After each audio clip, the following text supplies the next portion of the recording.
Hier de la ville de Paris, parce qu'on a appris à cette occasion, vous étiez dans un duplex depuis des années. Non, dans 2 appartements, excusez-moi, il y a 2 baux, on paye 2 loyers. Vous avez réuni, donc ça fait un duplex. Ils ont autorisé, puisqu'on avait des enfants, et plutôt qu'ils prennent l'ascenseur extérieur. Un petit coup de fil. Oui, il y a des gens qui sont contents ici, sur mon propre répondeur. Nous avons été autorisés par la régie immobilière de la ville de Paris à 2 choses. À relier les 2 appartes, à nos frais, avec une caution qu'il faudra rendre, etc., en partant, là, puisqu'on va s'en aller. Et puis, vous allez partir ? Mais qu'est-ce que vous voulez que je vous dise ? On ne fait pas un bras de fer contre le pouvoir. Et surtout, si je veux rester libre de parler, je ne suis pas subventionné. Voilà. Et effectivement, il y a un décalage de... Est-ce que c'était justifié de vous accorder, puisque c'est la régie immobilière de la ville de Paris, de vous accorder ce logement ?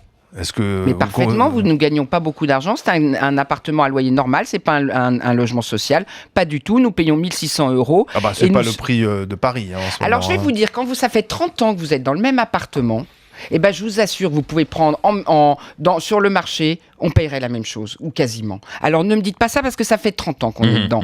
Alors, la réévaluation, elle n'est pas la même. Qui vous avez accordé cet appartement ? La ville de Paris. Chirac, à l'époque ? Mais non, mais arrêtez, je vous vois venir. C'était Chirac, maire de Paris, à l'époque. Bah écoutez, c'était en 83, donc non, oui, mais c'est pas accordé par. Vous savez que j'ai déposé mon dossier en mairie avec mon revenu et que j'ai demandé mon loyer, mon logement comme ça. Oui, savait à qui on attribuait le logement. Est-ce que vous avez vu les 6 adjoints de Monsieur Delanoë ? Non, mais la différence, c'est qu'ils sont payés par la mairie et qu'en plus ils ont le loyer écrasé par la mairie. Mais attendez, ce qu'on dit nous dans les grandes gueules, c'est qu'on est libre, on aime bien tout dire. En même temps, votre compagnon Basile Decocq, votre mari, et le père de mes 2 enfants. Mais très bien, mais élevé sous la mer. Voilà, on savait que c'était la plume de Pasqua à l'époque. C'est quelque chose qui était connu. Donc c'était peut-être un peu de copinage. Voilà, on dire la vérité. Vous pouvez vous dire que c'est du copinage. Moi, je vous dis que la procédure d'attribution a été respectée en mairie. Je vous dis pas effectivement qu'à l'époque, il faisait pas partie. Mais voilà, vous savez, donc c'est le réseau parisien de la droite qui a joué à cette époque. Le réseau parisien de la gauche joue de la même façon. La différence, c'est que c'est tout aussi scandaleux.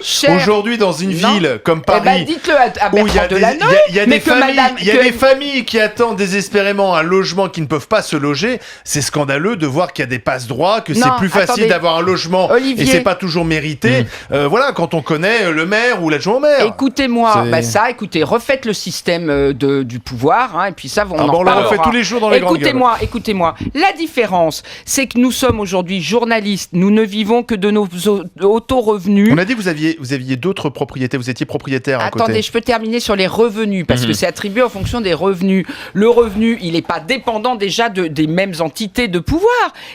On se débrouille. Moi, les sous que je gagne, c'est en vendant mes bouquins, Basile, c'est en travaillant à Voici, à Valeur et à Causeur, chez Elisabeth Lévy. Donc vous n'êtes pas des nantis. Mais pas du tout. Puis surtout, c'est pas un auto-entretien par la même bande et le même patron et les mêmes. Est-ce qu'aujourd'hui vous avez le sentiment d'être plus blacklisté comme